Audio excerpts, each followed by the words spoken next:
நாளைக்கு ஃபங்ஷனுக்கு எப்படி ரெடி ஆகலாம்? ஓகே. அந்த ட்ரெஸ்ஸே போட்டுக்கலாம். இது என்ன நெயில் இவ்ளோ மோசமா டேமேஜ் ஆயிருக்கு? நான் வேற இப்போ பட்டிக்லோல இருக்கனே. ஸோ இங்க நெயில் எக்ஸ்டென்ஷன் இருக்குமோ தெரியலையே. இப்படின்னு சர்ச் பண்றப்போ பட்டிக்லோல நான் கண்டுபிடிச்ச இடம் தான் எக்ஸ்டென்ஷன் பை தர்ஷ். பட்டிக்லோலயே ஃபர்ஸ்ட் டைம் இவங்க தான் இப்போ செய்யறாங்கன்றது கேள்விப்பட்ட ஹாப்பியோட உடனே அங்க போயிட்டேன். இங்க நெயில் எக்ஸ்டென்ஷன் மட்டும் இல்லாம eyelash extension, hair extension, pedicure, manicure services கூட எடுத்துக்க முடியும். நான் ஃபர்ஸ்டா இவங்க கிட்ட நெயில் எக்ஸ்டென்ஷன் சர்வீஸ் தான் எடுத்திருந்தேன். ஃபங்க்ஷன் ஒரு ஒகேஷனுக்கு அழகா ரெடி ஆகணும், நெயில் எக்ஸ்டென்ஷன் பண்ணணுன்றவங்களுக்கு இது சூப்பரான சொல்யூஷனா இருக்கும். இவங்களோட பெஸ்டான சர்வீஸ்னா நான் ஹேர் எக்ஸ்டென்ஷனை தான் சொல்லுவேன். டென்சிட்டி குறைவா இருக்கிறவங்க, ஒரு ஹேர் ஃபால் அதிகமா இருக்கிறவங்க, ஒரு டெம்பரரியா ஹேர் கலர் பண்ணணும்னு ஆசைப்படுறவங்களுக்கு இது ஒரு பெர்ஃபெக்டான சொல்யூஷனா இருக்கும்.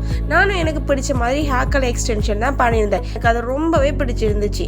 நான் லேஷஸ் எக்ஸ்டென்ஷன் தான் பண்ணியிருந்தேன். ஃப்ரீக்வென்ட்லி என்ன மாதிரி ஐ மேக்கப் போடுறவங்க, ஒரு லேஷஸ் கம்மியா இருக்கிறவங்களுக்கு இது ஒரு பெஸ்டான ஆப்ஷனா இருக்கும். இவங்களோட இந்த எல்லா சர்வீசஸை எடுத்துக்கணும்னா இவங்களுக்கு கான்டாக்ட் பண்ணி அப்பாயின்மெண்ட் புக் பண்ணி